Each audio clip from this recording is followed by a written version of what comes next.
బాపు ఒక గొప్ప artist, cartoonist. ఆయన చిత్రలేఖనం ఒక ప్రత్యేక శైలి. ఆయన కుంచె నుంచి జాలువారే చిత్రాలు బాపు బొమ్మలుగా ప్రసిద్ధి పొందాయి. ఈ రోజుకి బాపు బొమ్మకుండే ప్రత్యేకం అందరికీ తెలిసిందే. బాపు గారి చిత్రాలు కార్టూన్ శైలిలో ఉంటాయి. ముఖ్యంగా ఆయన చిత్రించిన సంపూర్ణ రామాయణం ప్రత్యేకం. బాపు బొమ్మ ప్రత్యేకం. బాపు నవలా నాయకి ఇంకా ప్రత్యేకం. ఆయన చిత్రించే విధానం, కుంచె కదలే శైలి ఒక్కసారి మొదలైందంటే ఆ చిత్రం పూర్తయ్యేంత వరకు ఆగదు. అంటే సింగిల్ లైన్ ఆర్ట్. అదే ఆయన ప్రత్యేకం.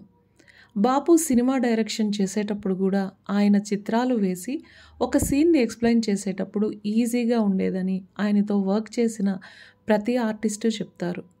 ఆయన సినిమాలలో పనిచేసిన హీరోయిన్స్ అందరూ బాపు బొమ్మలుగా పేరు తెచ్చుకున్నారు. ఆయన సినిమాలలో టైటిల్స్ కూడా ఆయన చేతివ్రాతే. బాపు ఫాంట్ ఓ ప్రత్యేకం.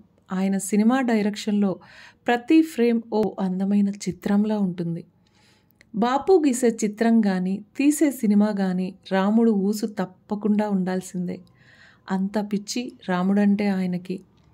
అసలు ఏ కథామూలమైన రామాయణ మహాభారతాల నుంచే పుడతాయి అంటారు. ఆయన తీసిన ప్రతి సినిమాని గమనించండి.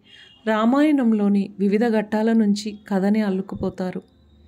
బాపు తొలి సినిమా సాక్షి నుండి ఆయన కళాఖండాలు సీతా కళ్యాణం, ముత్యాల ముగ్గు, సంపూర్ణ రామాయణం, గోరంత దీపం, రాంబంటు, మంత్రిగారి వియ్యంకుడు, పెళ్లి పుస్తకం, మిస్టర్ పెళ్ళాం, సుందరాకాండ, రాధాగోపాలం, శ్రీరామరాజ్యం ఈ సినిమాలన్నీ ప్రేక్షకులను మెప్పించాయి.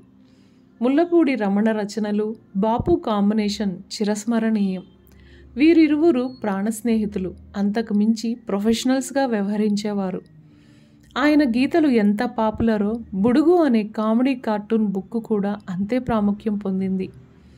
ఈయన చేతిలో ప్రతి దేవతామూర్తి రూపుదిద్దుకున్నారు.